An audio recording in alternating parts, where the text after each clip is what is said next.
Hello दोस्तों, मैं आप सभी का स्वागत करता हूं आपके अपने हिंदी स्टेनो चैनल में।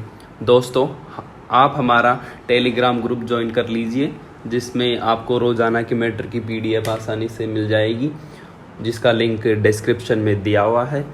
तो अब डिक्टेशन स्टार्ट करते हैं। डिक्टेशन स्टार्ट होगी 5 सेकंड बाद। स्टार्ट।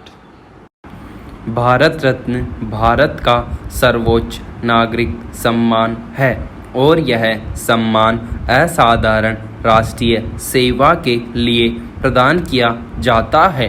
इन सेवाओं में कला, साहित्य, विज्ञान, लोक सेवा और खेल शामिल हैं। पहले इसमें खेल की श्रेणी शामिल नहीं थी, परंतु वर्तमान में इसमें खेल को भी शामिल कर लिया गया है। भारत रत्न की स्थापना 2 जनवरी 1954 को भारत के तत्कालीन राष्ट्रपति राजेंद्र प्रसाद द्वारा की गई थी। अन्य अलंकरणों के समान इस सम्मान को भी नाम के साथ पदवी के रूप में प्रयुक्त नहीं किया जा सकता है। वर्ष 1955 से पहले इस सम्मान को मरणोपरांत देने का प्रावधान नहीं था, लेकिन वर्ष 1955 में यह प्रावधान जोड़ दिया गया।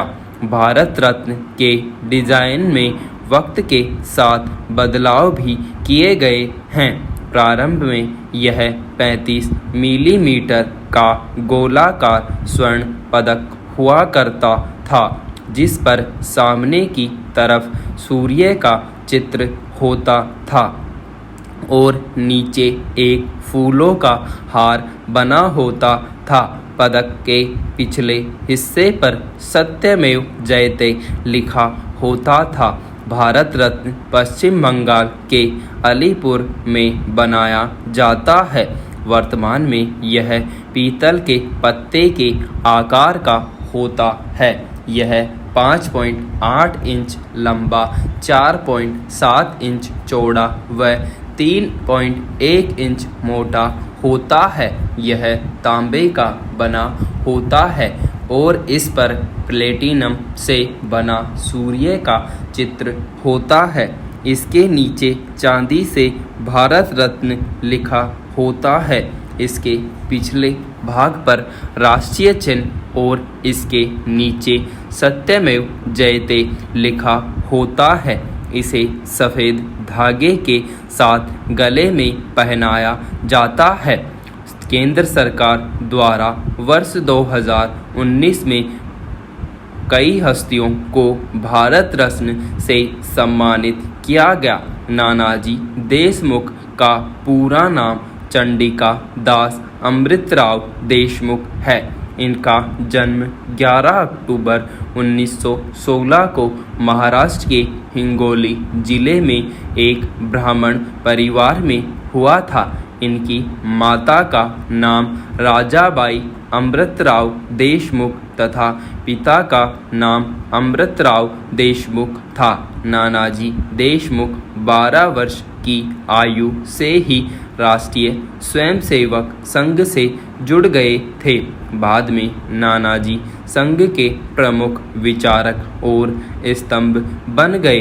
इन्हें एक समाज सेवक तथा शिक्षा, स्वास्थ्य और ग्रामीण स्वावलंबन के कार्यों को करने के लिए जाना जाता है।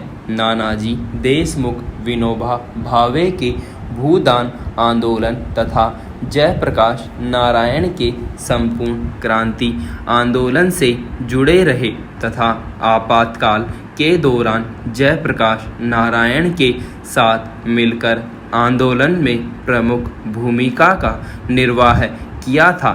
ये भारतीय जनसंघ और भारतीय जनता पार्टी के संस्थापकों में से एक थे तथा जब वर्ष 1977 में मोरारजी देसाई के नेतृत्व में केंद्र में सरकार की स्थापना हुई, तब नानाजी को सरकार में शामिल होने का निमंत्रण दिया गया, परंतु इन्होंने इस आमंत्रण को स्वीकार कर समाज सेवा का रास्ता चुना। ग्रामीण स्वावलंबन तथा ग्रामीण विकास के क्षेत्र में इनका उल्लेखनीय योगदान रहा तथा वर्ष 1950 में उन्होंने गोरखपुर में भारत के पहले सरस्वती शिशु मंदिर की स्थापना भी की थी। इन्होंने दीनदयाल उपाध्याय के विचारों को आगे बढ़ाने हेतु दीनदयाल शोध संस्थान की स्थापना की।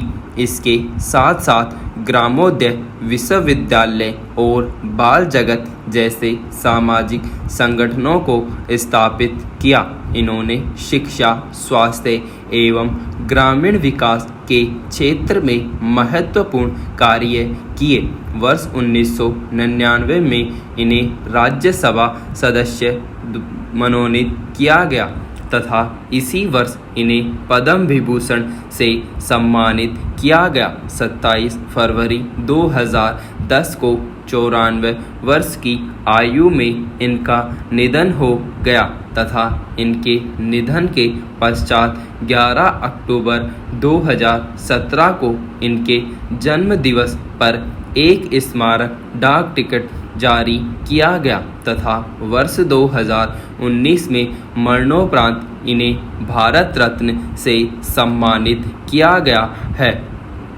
वर्ष 2019 में भारत रत्न प्राप्त करने वाले पूर्व राष्ट्रपति प्रणब मुखर्जी का जन्म 11 दिसंबर 1935 को तत्कालीन बंगाल प्रेसिडेंसी में वीरभूम के मिराती गांव में हुआ था। अपने जीवन के प्रारंभिक वर्षों में राजनीतिक विज्ञान के प्रवक्ता रहने वाले डॉक्टर मुखर्जी राजनीति विज्ञान एवं इतिहास से स्नातकोत्तर की उपाधि के साथ साथ कलकत्ता विश्वविद्यालय से विधि स्नातक थे। वे 5 दशक से अधिक समय तक सक्रिय राजनीति में रहे तथा वर्ष 2012 से 17 तक भारत के 13वें राष्ट्रपति के रूप में कार्य किया। प्रणब मुखर्जी का कांग्रेस में आगमन मुख्य रूप से इंदिरा गांधी के समय में हुआ तथा उन्होंने कई महत्वपूर्ण पदों पर अपनी सेवा प्रदान की। डॉक्टर मुखर्जी ने मनमोहन सिंह के प्रधानमंत्रित्व काल में रक्षा, वित्त व विदेश मंत्री के रूप में कार्य किया तथा वर्ष 1991-96 के दौरान योजना आयोग के उपाध्यक्ष भी रहे। राष्ट्रपति के अलावा डॉक्टर मुखर्जी वर्ष 1982-84 तथा 2009 से 12 में वित्त मंत्री, 1995-96 तथा 2006 से 2009 में विदेश मंत्री और वर्ष 2004 से 6 के बीच रक्षा मंत्री भी रहे थे। डॉक्टर मुखर्जी को वर्ष 2008 में पद्म विभूषण से सम्मानित भी किया गया था। इसके साथ साथ उन्हें अनेक देश एवं विदेशों के विश्वविद्यालयों द्वारा डॉक्टरेट की मानद उपाधि से सम्मानित किया गया। पूर्व राष्ट्रपति प्रणब मुखर्जी ने 2017 में द कोल्जिन ईयर्स नामक पुस्तक लिखी, जो राजनीतिक नज़रिया प्रदान करने के साथ साथ कुछ दुर्लभ रहस्यों को भी बताती है। प्रणब मुखर्जी जून 2018 में नागपुर में राष्ट्रीय स्वयंसेवक संघ के एक कार्यक्रम में सम्मिलित हुए। वे RSS के किसी कार्यक्रम में शामिल होने वाले पहले पूर्व राष्ट्रपति थे। विराम।